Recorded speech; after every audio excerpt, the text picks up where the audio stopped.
اعوذ باللہ من الشیطان الرجیم بسم اللہ الرحمن الرحیم الحمد للہ الاول قبل کل اول والآخر بعد کل آخر المعروف من غیر ربیہ الخالق من غیر ربیہ الذی لم یزل قائما دائما اذ لا سماء ذات ابراج ولا حجب ذات ارتاج ولا لیل داج ولا بحر ساج ولا جبل ذو فجاج ولا فج ذو وجاج ولا ارض ذات مہاد ولا خلق ذو تماد ذالک مبتدئ الخلق ووارثہ والہ الخلق ورازقہ الصلاۃ والسلام علی النبی الامی المکی المدنی القرشی الہاشمی التہمی السید البہی السراج المضیء الکوکب الدری البشیر النذیر السراج المنیر الطہر الطاہر الدر الفاخر العلم الظاہر البحر الزاخر المنصور المؤید الرسول المسدد المصطفى الامجد حبیب الہ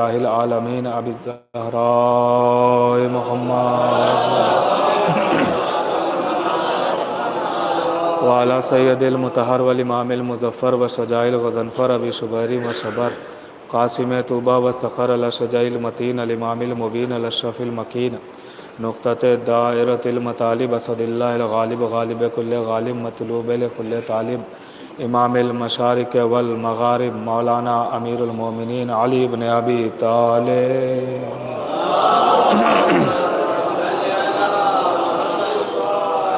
وعلی سیدۃ النساء الانسیۃ الحوراء ام الائمۃ النقباء النجبہ بنت خیر الانبیاء الطاہرۃ المطہرہ البتول العذراء الصدیقہ بالاقوال الرضیہ بالمقالہ المرضیہ بالدلالہ الراضیہ بالعدالہ سیدۃ النسوان حبیبۃ حبیب الرحمن فاطمۃ الزہراء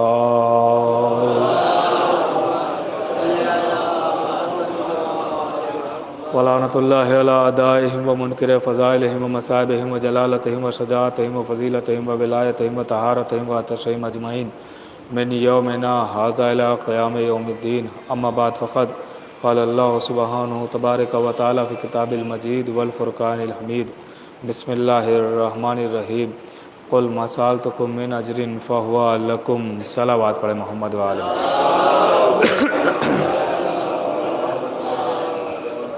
معزز سامعین کرام، چند لمحوں کی یہ گفتگو ہے۔ خداوند عالم ارشاد فرما رہا ہے کہ جو محبت اہل بیت ہے، مودت اہل بیت ہے، جسے اجر رسالت قرار دیا گیا، رسالت کی اجرت قرار دیا گیا، تو یہ جب نبی نے امتیوں سے طلب کیا بحکم خدا،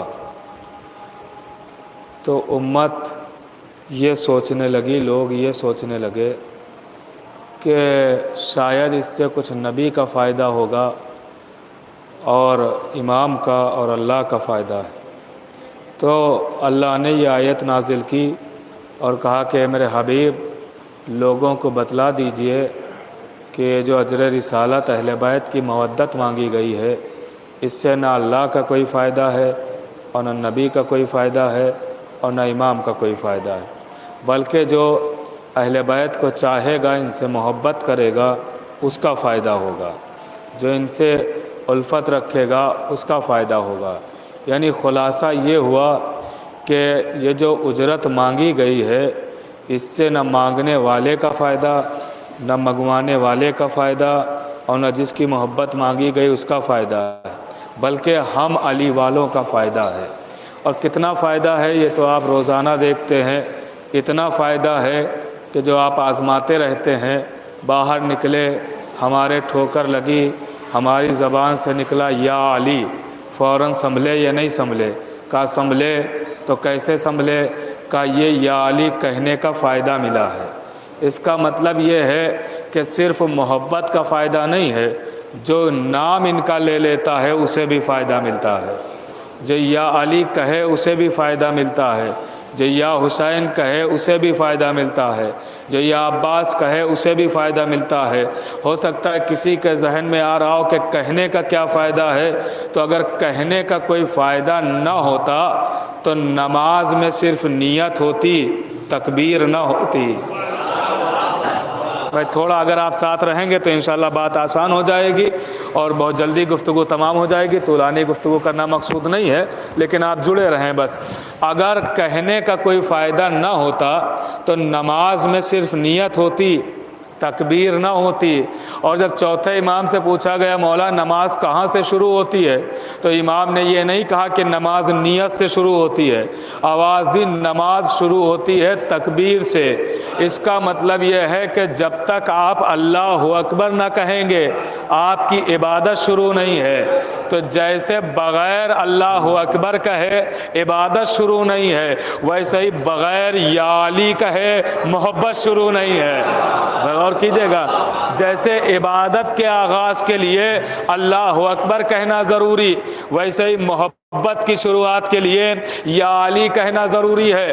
اب یا علی کہا تو ہو سکتا ہے کسی کے ذہن میں آ رہا ہو کہ کہنے کا کیا فائدہ ہوتا ہے.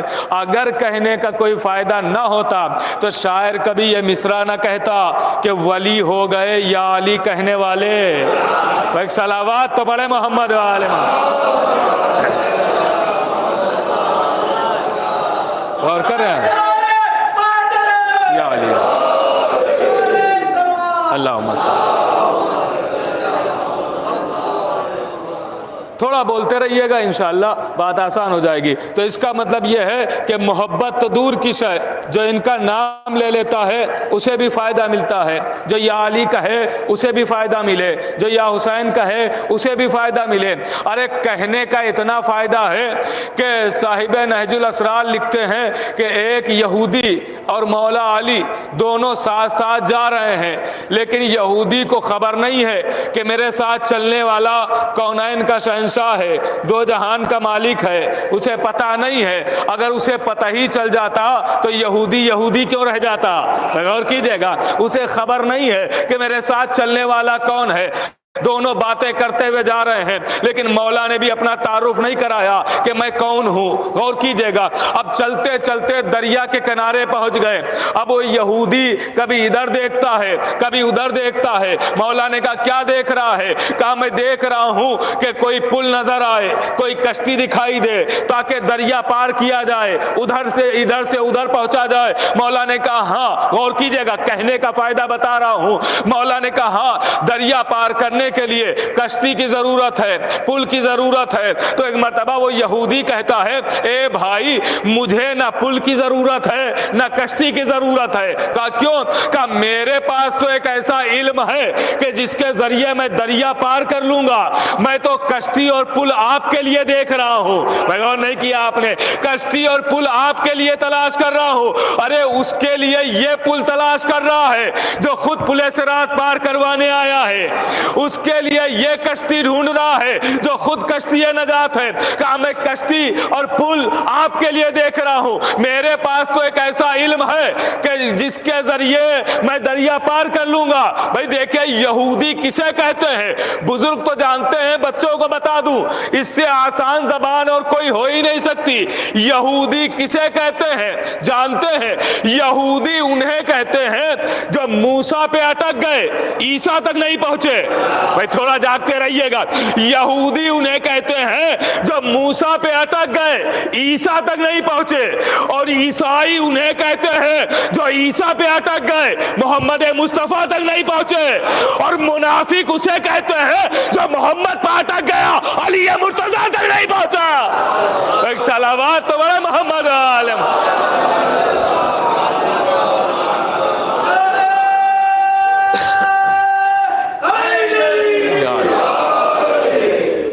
تو یہ ہے عیسائی اور یہ یہودی موسیٰ پہ اٹک گئے. علیکم السلام. یہودی موسیٰ پہ اٹک گئے، عیسیٰ تک نہیں آئے. تو اب یہودی تو پہچان گئے جناب موسیٰ کے ماننے والے یہودی.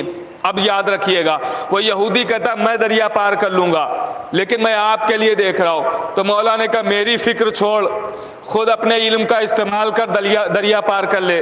اس نے ایک مرتبہ کہا معاف کیجیے گا جانا ضروری ہے اس لیے آپ کو چھوڑ رہا ہوں۔ مولا نے کہا کوئی بات نہیں تو جا۔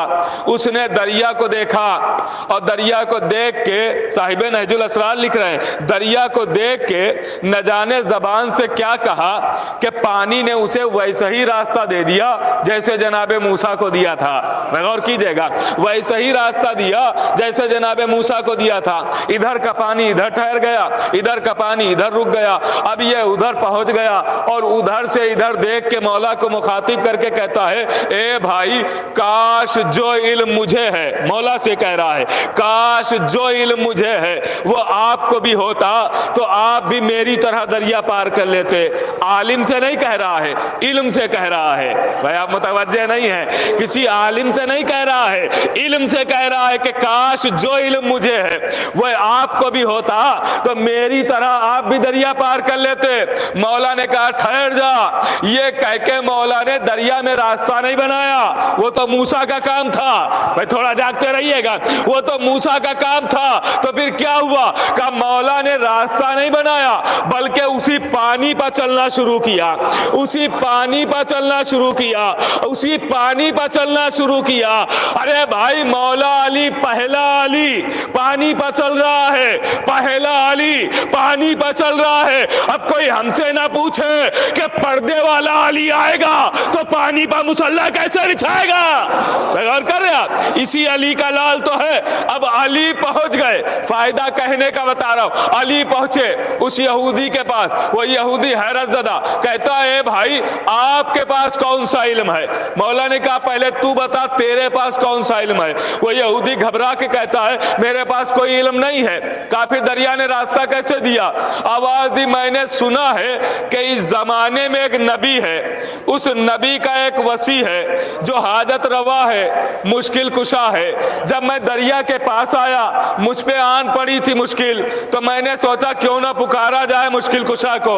میں نے پانی کو دیکھا اور اسی مشکل کشا کا نام لیا۔ کہا کیا کہا؟ آواز دی میں نے پانی کو دیکھ کے کہا یا علی، پانی نے راستہ دیا، میں ادھر سے ادھر آ گیا۔ علی نے کہا تو نے بلایا، علی بھی آ گیا۔ اللہ اکبر، ایک صلوات تو بڑے محمد عالم، ایک باواز بلند صلوات پڑھے محمد عالم، ایک سب مل کے صلوات پڑھے محمد عالم۔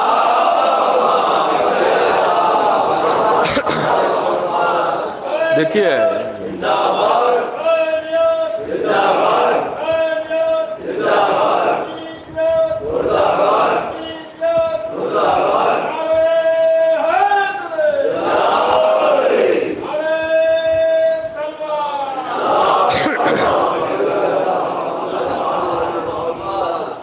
دیکھیے ظاہر ہے کہ اصالہ ثواب کی مجلس ہے اور سبھی غم زدہ ہیں، لیکن اس کا مطلب یہ نہیں ہے کہ اہل بیت کا ذکر ہو اور اس پہ بھی خوش نہ ہوا جائے، اس لیے کہ اس سے تو اور مرحوم کی روح تڑپے گی۔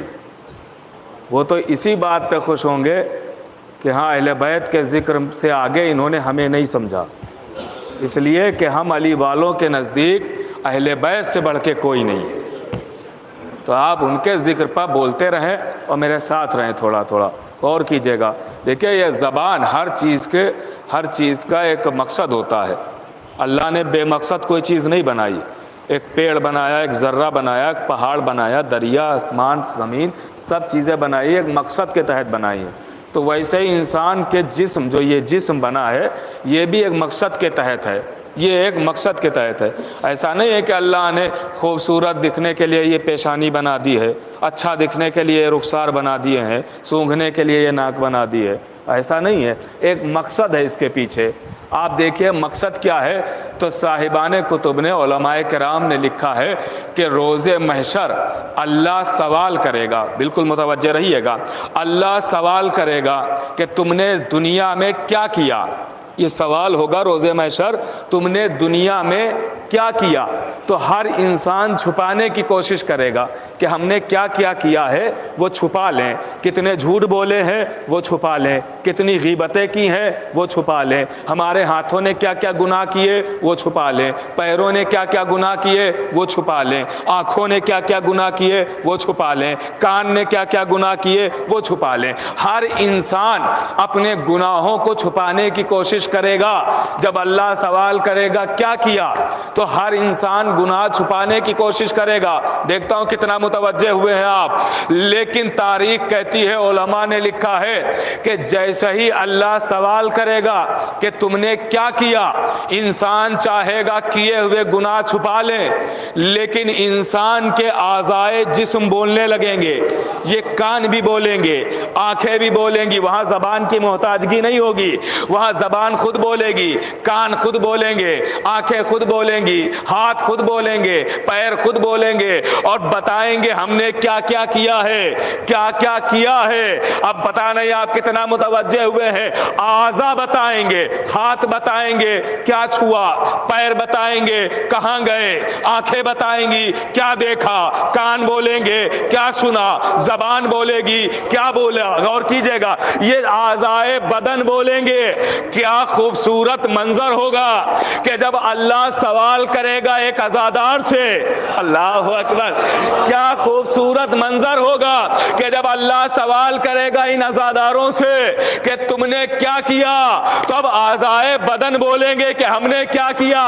عزاداروں سے جب سوال ہوگا کہ تم نے کیا کیا، تو اب اعضاء بولیں گے، آنکھیں بولیں گی کہ ہم نے علم اور تابوت کی زیارت کی، اللہ اکبر۔ کان بولیں گے ہم نے ذکر علی سنا، زبان بولے گی فضائل سن کے سبحان اللہ کہا، ہاتھ بولیں گے ہم نے ماتم کیا، پیر بولیں گے جلوسوں میں اور مجلسوں میں گئے تو اللہ بھی کہے گا اچھا تو حسین والا ہے تو اب حسین جانے اور تو جانے۔ اللہ، ایک صلوات تو پڑھے محمد۔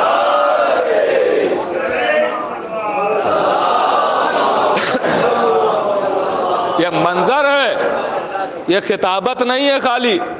ہاں، میں ایک ایک جملے کے پیچھے روایتیں آپ کو دکھاؤں گا تائید کے لیے، غور کیجئے گا۔ میری کوشش یہ رہتی ہے کہ زبان آسان ہو۔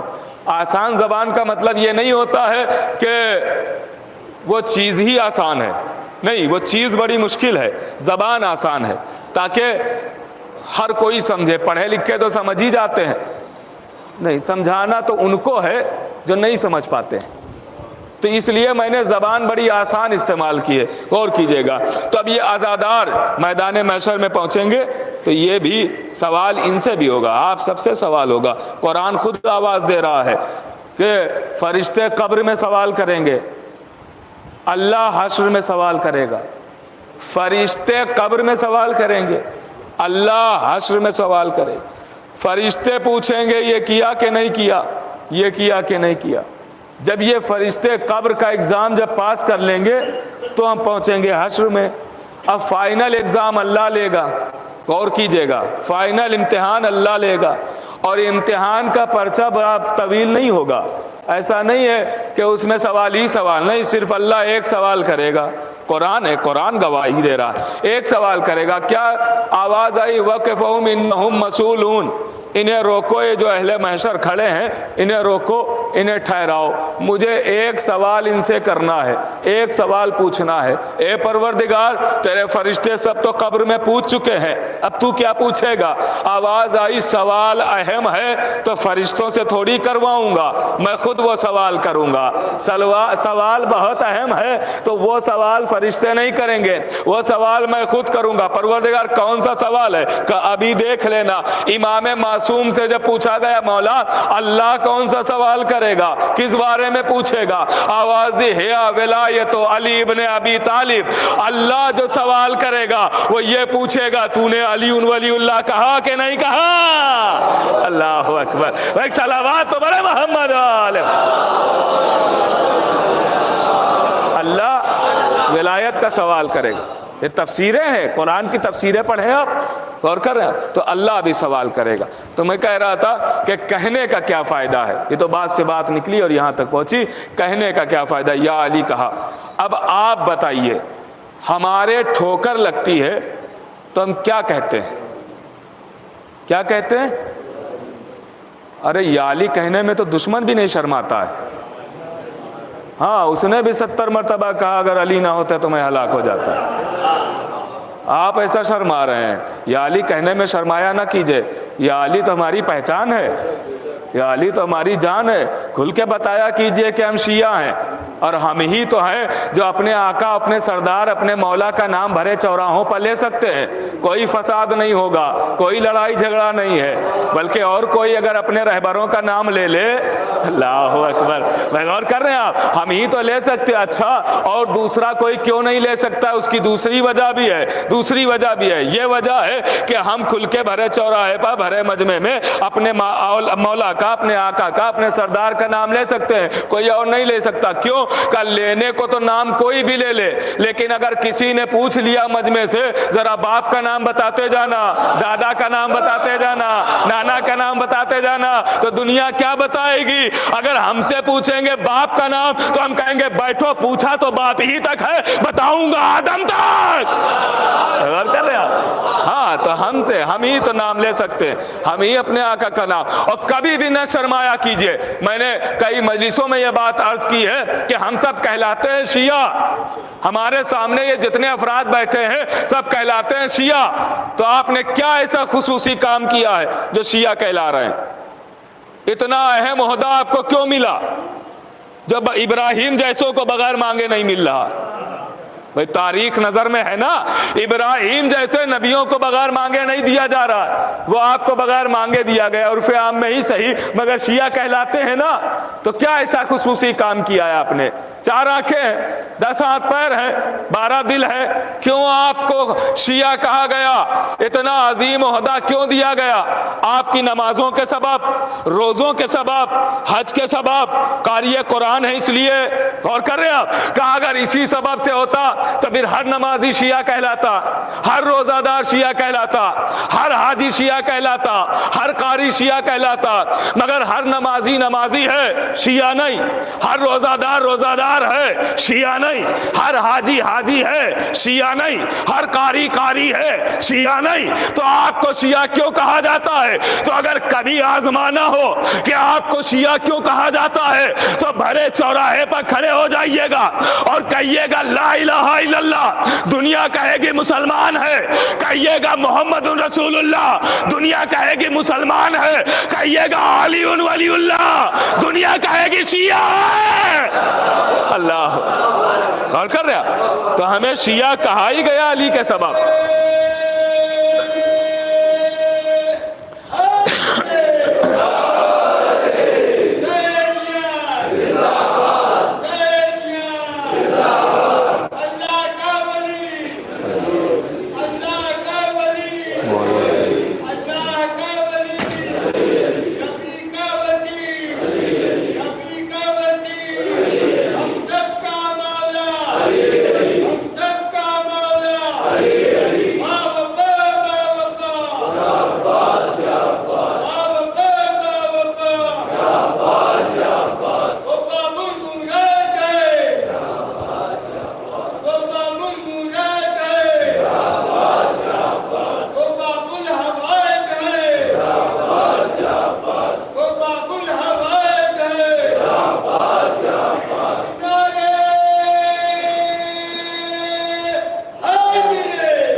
آپ نے غور فرمایا، ہم شیعہ کہلاتے ہیں علی کے سبب۔ اب اگر ہم علی علی نہ کریں، کوئی بغیر دولت کے دولت مند کہلا سکتا ہے؟ کوئی بغیر مکان کے صاحب مکان کہلا سکتا ہے؟ تو ویسے ہی بغیر کوئی علی کے شیعہ کہلا سکتا ہے؟ غور کر رہے ہیں آپ؟ تو ہمیں شیعہ کہا جاتا ہے علی کے سبب، شیعہ کہا جاتا ہے ایک علی کے سبب کہ ہم علی والے ہیں۔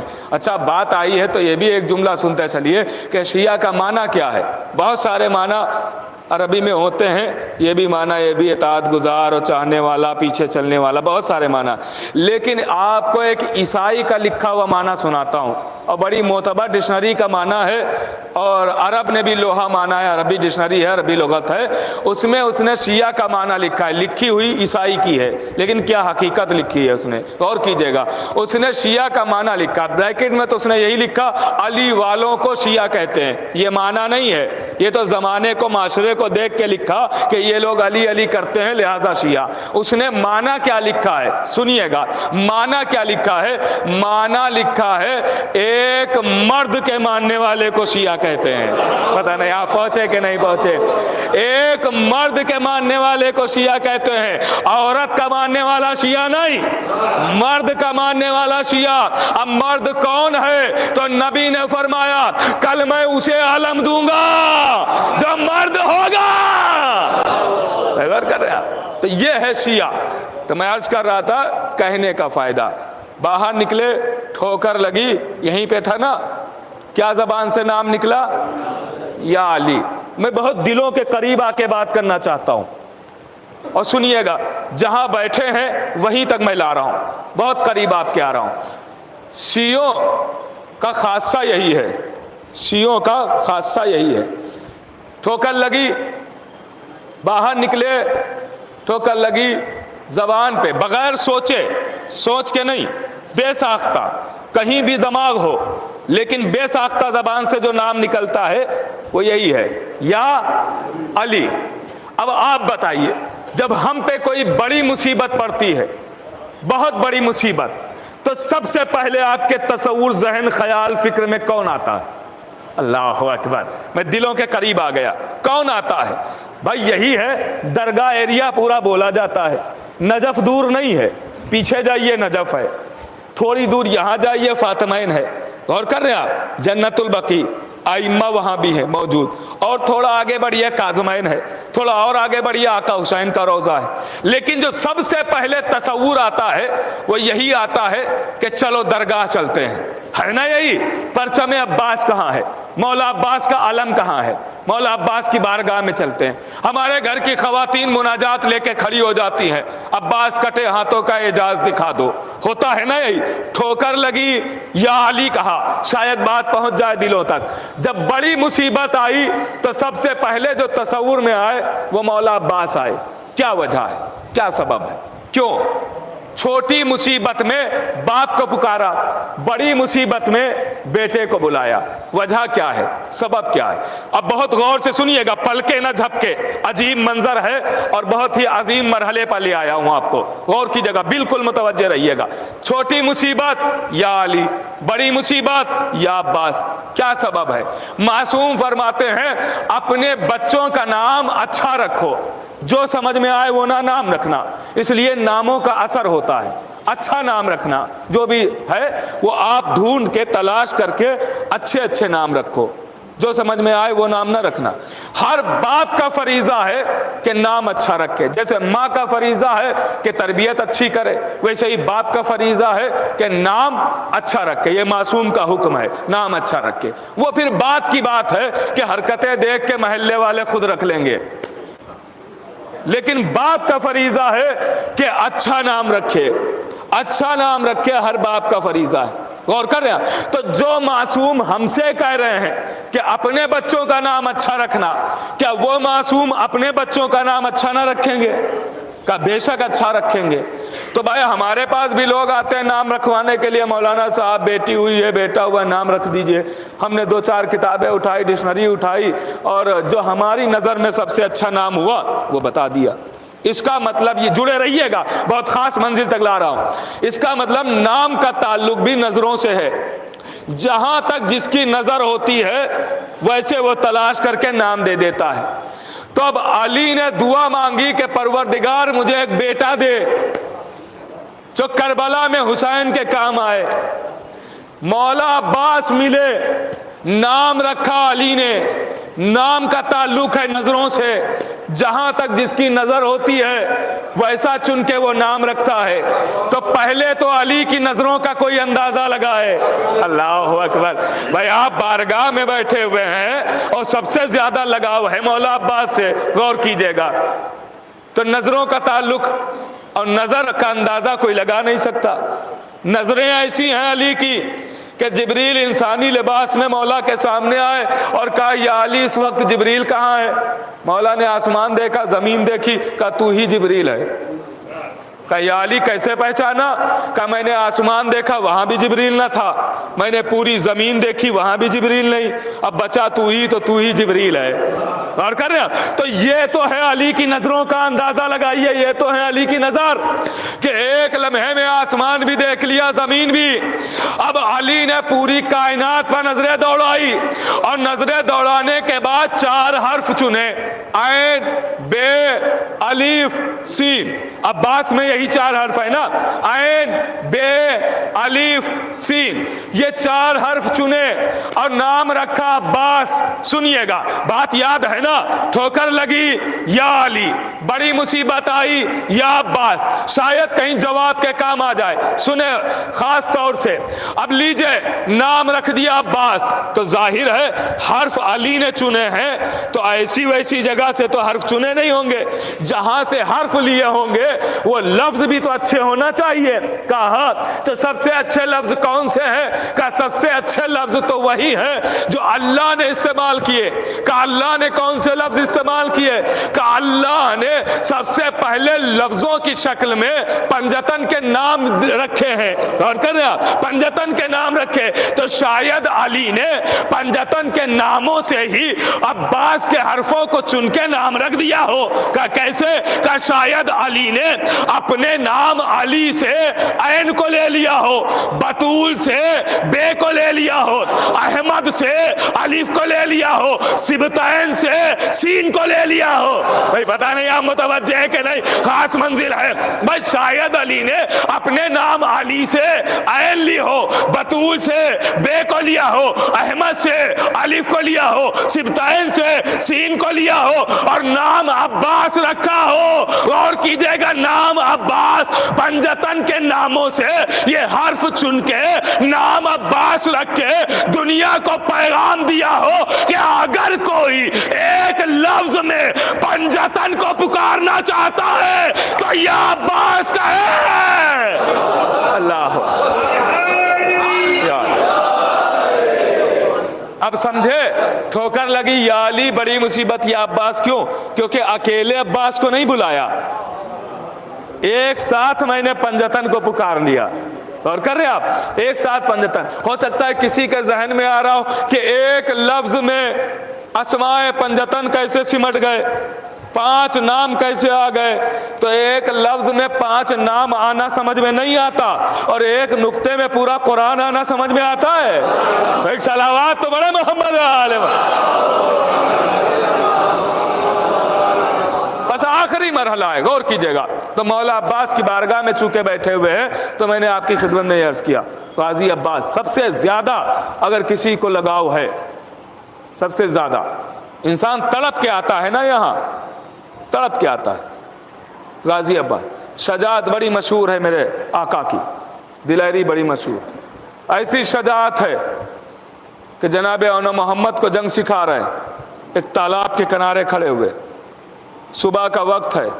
ایک مرتبہ ایک خاتون اپنے شوہر کو کھانا دیتی ہے، کہتی تم جب تک کھاؤ میں پانی لے کے آتی ہوں۔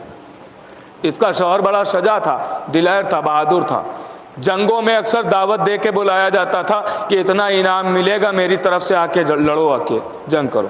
بہت سارے تلوار کے ہنر جانتا تھا۔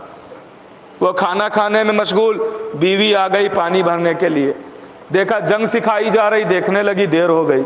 اب جو گھر پہنچی تو شوہر نے تلوار نکال لی اور کہا آج میں تجھے قتل کر دوں گا، اتنی دیر کہاں ہو گئی، تجھے قتل کر دوں گا، گردن اڑا دوں گا۔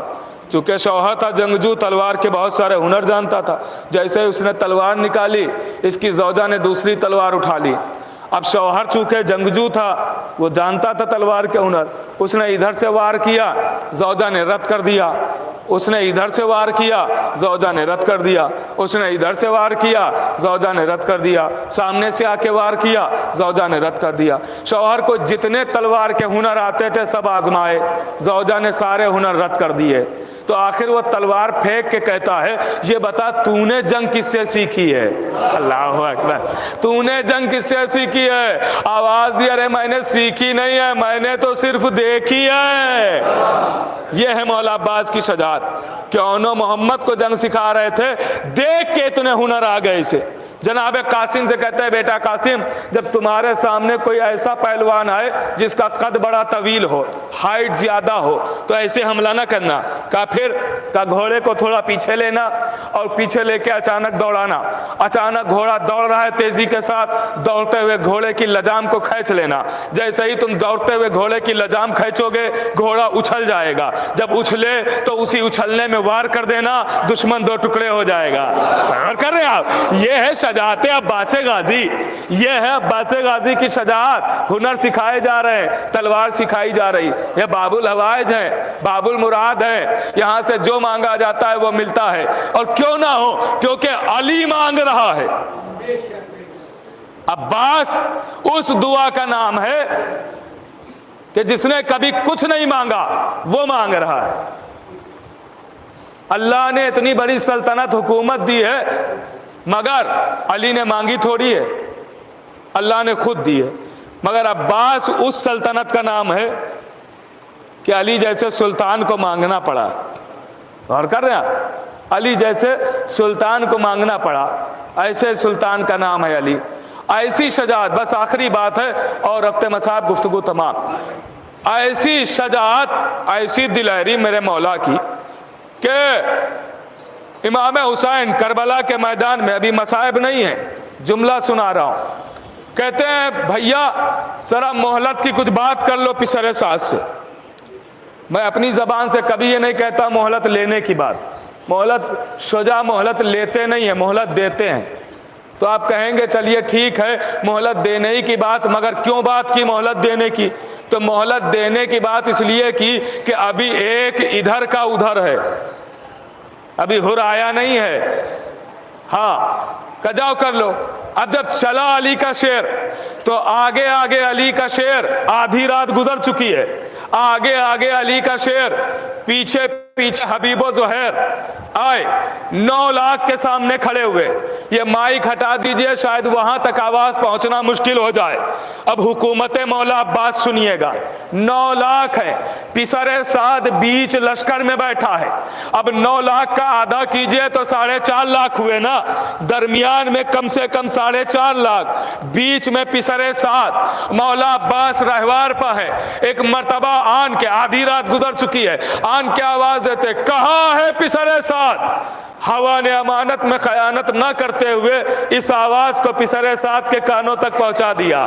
اللہ اکبر، کانوں تک پہنچا دیا۔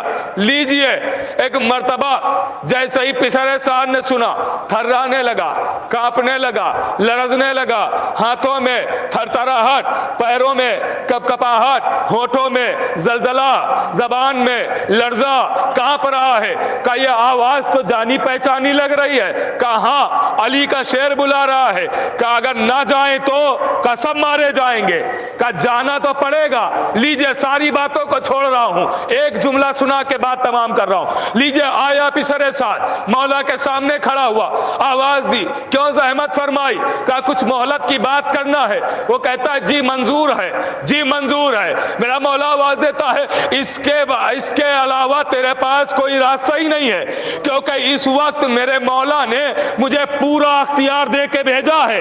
اللہ اکبر، اللہ اکبر، پورا اختیار دے کے بھیجا ہے، پورا اختیار۔ لیجئے بات ہو گئی، اب جملہ سنیں، بات ہو گئی۔ اب جب چلنے لگے تو منظر کتنا وقت ہوا ہے؟ آدھی رات گزر چکی ہے۔ اب منظر یہ ہے، آگے آگے علی کا شیر، پیچھے پیچھے حبیب و زہیر۔ حبیب نے زہیر کو دیکھا، زہیر نے حبیب کو دیکھا، دونوں نے پشت مولا عباس کو دیکھا، قصیدہ پڑھنا شروع کیا۔ یہ تو علی کی شجاعت کا وارث وارث ہے، یہ تو علی کی قوت کا وارث ہے، یہ تو علی کی ہمت کا وارث ہے، یہ تو علی کی جرأت کا وارث ہے. غور کر رہے ہیں آپ، یہ تو علی کی تلوار کا وارث ہے. بس جیسا ہی یہ قصیدہ سنایا، مولا عباس نے اس قصیدے کو سنا، رہوار روکا، حبیب و زہیر کو دیکھا. اب اس میں میرا کوئی جملہ نہیں ہے، مولا عباس کا جملہ آپ کے حوالے کر رہا ہوں، جیسے دل کرے ویسے سن لیجئے گا. ایک مرتبہ مولا عباس نے رہوار روکا، حبیب و زہیر کو دیکھا، آواز دی، اے حبیب و زہیر، تم ہماری شجاعت کے قصیدے پڑھ کے ہمیں جوش دلاتے ہو. اے حبیب و زہیر، یہ آدھی رات گزر چکی ہے، اگر اسی وقت تم میرے آقا حسین سے مجھے لڑنے کی اجازت دلا دو تو صبح کی اذان کا وقت نہ ہونے پائے گا کہ کوفے میں بیٹھے ہوئے ابن زیاد کے دربار پا اور شام میں بیٹھے ہوئے یزید کے دربار پا اگر حسین کے نام کا پرچم نہ لہرا دوں تو مجھے بھی عباس نہ کہنا. یہ ہے شجاعت عباس.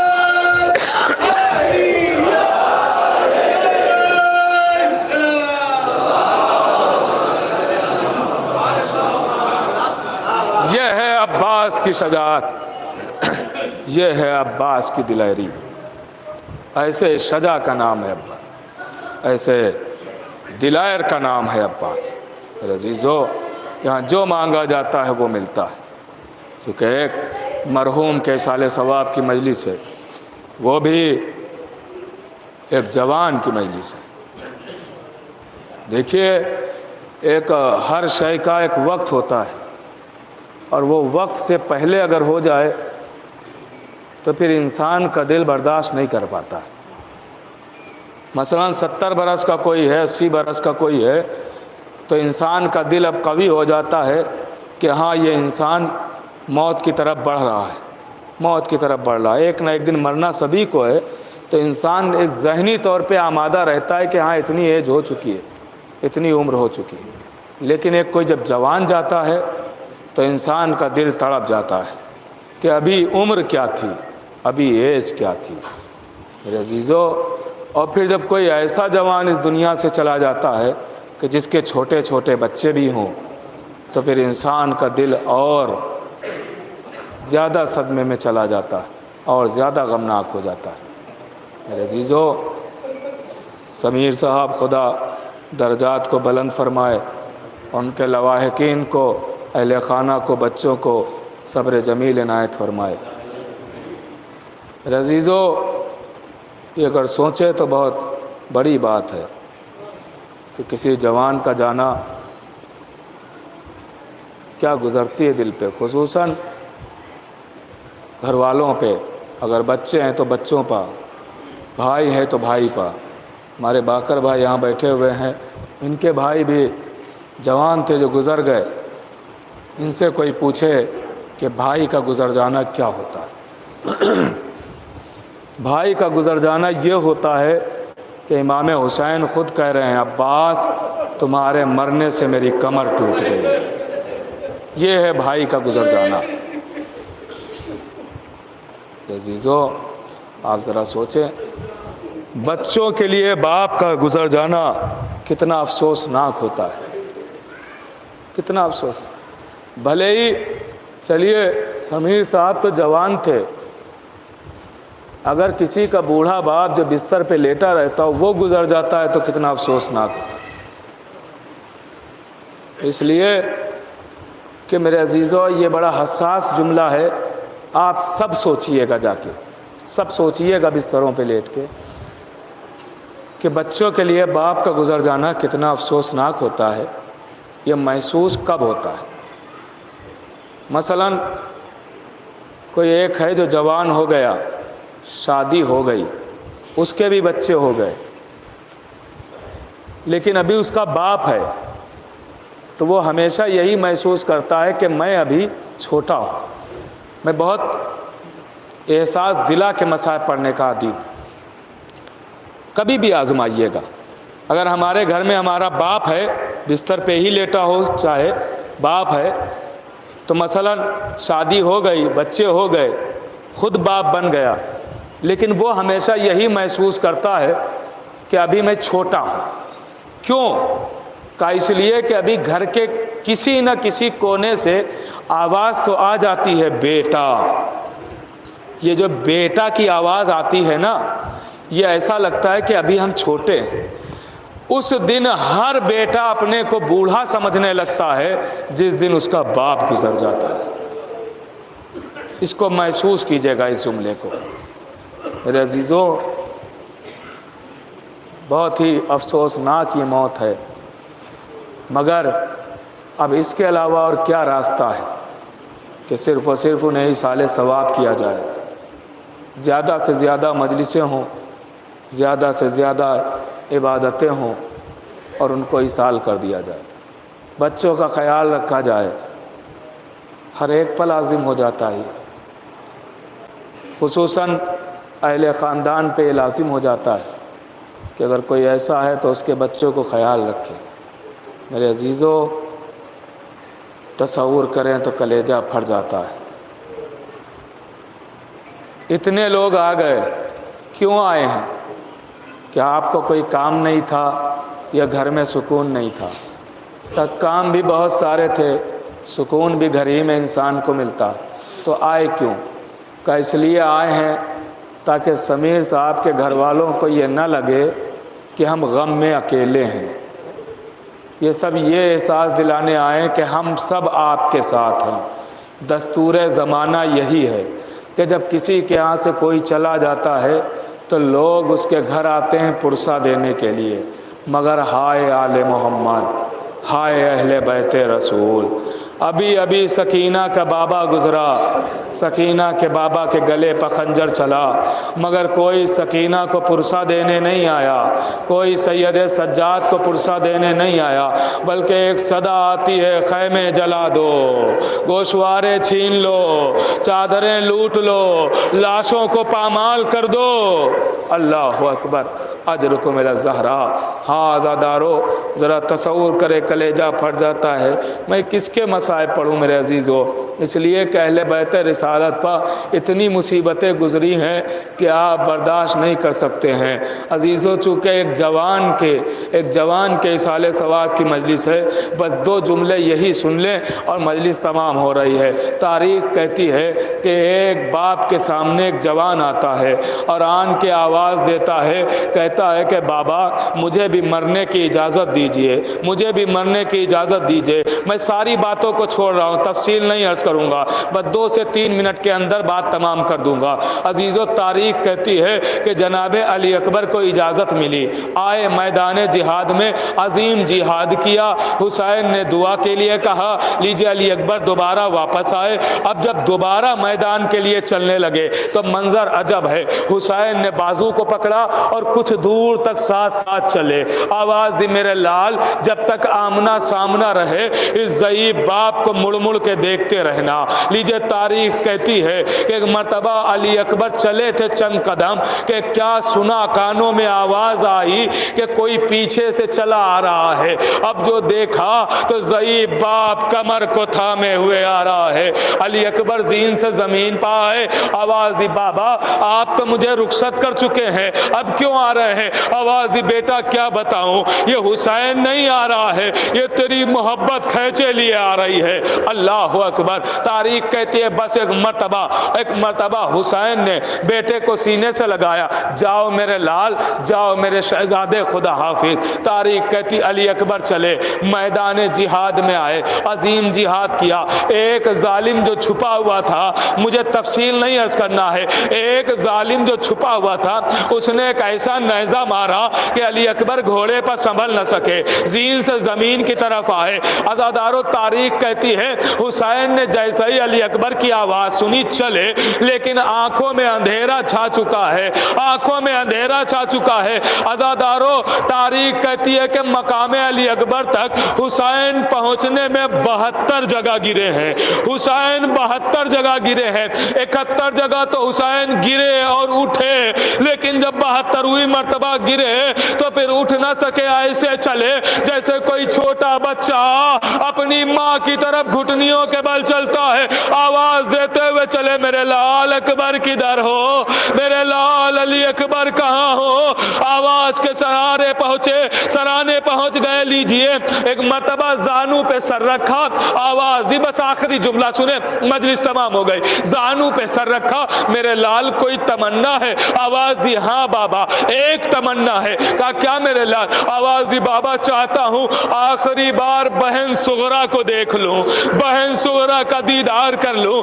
امام نے 2 انگلیاں بلند کی، دیکھو میرے لال بابا میری بہن صغرا نظر نہیں آتی۔ کہا اماں کی قبر پہ دیکھو بابا صغرا نہیں دکھائی دیتی، نانا کے روضے پہ دیکھو بابا صغرا نہیں دکھائی دیتی، بھائی حسن کی لحد پہ دیکھو بابا صغرا نہیں دکھائی دیتی، گھر کے دروازے پہ دیکھو بابا صغرا نظر نہیں آتی۔ مجلس ختم ہو گئی۔ بس ایک مرتبہ آواز دی میرے لال جہاں پہ آخری بار صغرا نے رخصت کیا تھا اور تمہارے قدموں کے نشان بنوائے تھے، دیکھو وہی تو نہیں تڑپ رہی ہے؟